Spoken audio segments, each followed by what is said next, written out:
Our identities are viewed by the lenses of people every day. What they view depends upon them, but what we allow them to view depends upon us. Hi, my name is Sachi Goel. I'm 13 years old, an incoming 9th grader, as well as part of the organization Être. I think that the best way to start this story is with a story. It was last period, 8th grade English, on a Friday. The wind was howling outside as it chilled the temperature. Classmates walked in with droopy eyes, hoping that a soon-to-watch movie or screen time could help solve their problems. They shuffled in and grabbed their seats and slowly divided into side conversations. They wished that the clock would tick slower, but soon the ridiculously loud bell rang. The teacher twirled in with lesson plans typed up, knowing that today teaching anything was useless. The students glared at the teacher as she took her seat on the brown-stained wooden table that the whole class shared. The gloss of the chairs shined bright as the teacher turned on the projector. The students slowly rotated towards their backpacks, searching for their book. I zipped open my blue backpack, frantically searching for my book, scared to not have it at the moment. I then felt the comfort of the smooth cover of the book. I grasped it and slipped out a pen as well. My glare returned back at the teacher, who was writing something on the board. That day, we were supposed to discuss the book that we had been reading for weeks. The book was called Darius the Great is Not Okay by Adib Khorram. This book highlighted the stereotypes that the main male character Darius was facing, such as being gay, having depression, as well as being Persian. Now, enough about the book. Back to the story. My teacher is super spontaneous. Anything that comes to her mind, she always tells us, no matter how high level it may be. That day, when even the last expected person was about to fall asleep, she threw this idea about linguistics. I was so tired that day that the only reason I even listened was because she said that this theory was high level. I just wanted to prove to my older sister that I was smarter than her. She then started to talk about this guy named Ferdinand de Saussure. He was born on November 26, 1857 in Geneva, Switzerland. He was a Swiss linguist, philosopher, and studied semiotics. Today, his discoveries and his theories still play a role in semiotics and linguistics. She started to talk about his sign, signifier, and signified theory. A signifier is a sound that creates an image in our minds.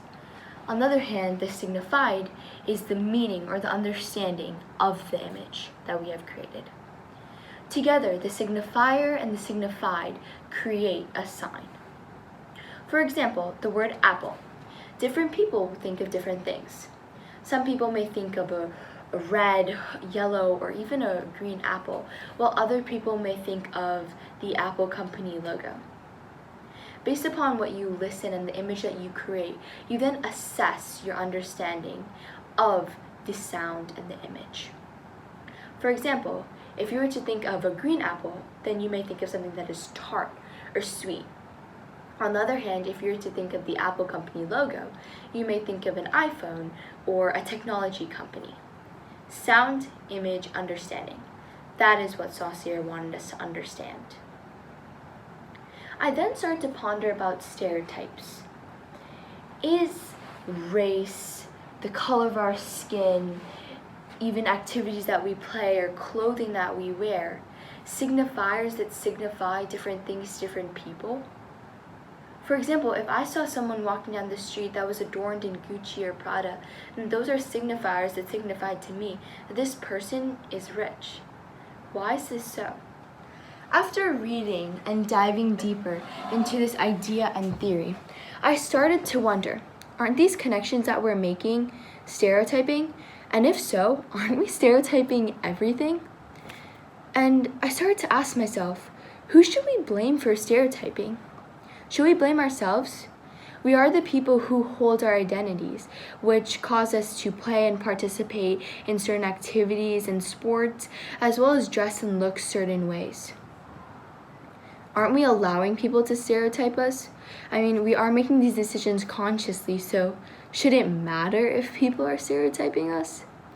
On the other hand, why do people even have the tendency of stereotyping? We should all be allowed to start off with a fresh slate and let time be the main deciding factor. Why are we accepting these stereotypes? There are some things that we cannot change, such as our ethnicity as well as our skin color. So whose fault is it? Who are we to blame? It is human tendency to blame someone. So whose fault is it? Wherever I go, I get stereotyped. I get stereotyped while playing sports. I get stereotyped when I pursue any interest in the arts. I get stereotyped because I go to a private school. I get stereotyped while walking down the street.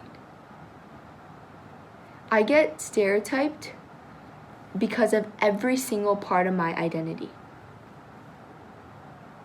In my old school, people used to think that because I'm Asian, I'm only good at studies. People would want me in their project group, but then would ditch me during gym. It's not like I was bad at gym, it's just that my ethnicity was a signifier that signified that I was bad at it.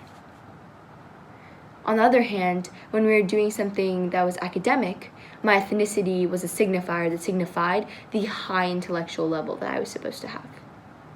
These stereotypes were like bullets to my identity. They kept hitting me at every single angle. There's one question that I used to ask myself. Do I let my identity get beaten and broken, or do I allow these stereotypes to strengthen it? Now, this may seem like an easy task, but it is very difficult. I get angry.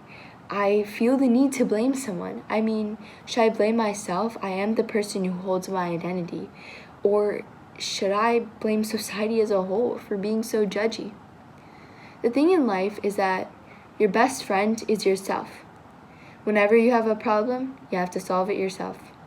No matter how much we blame others or ourselves, we have to solve every problem that comes in front of us.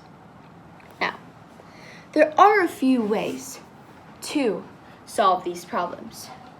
First, we must educate ourselves. We must read and watch videos of people who have been in similar situations so that we make our decisions based off of information rather than emotion. I have recently added a page on Etra's website.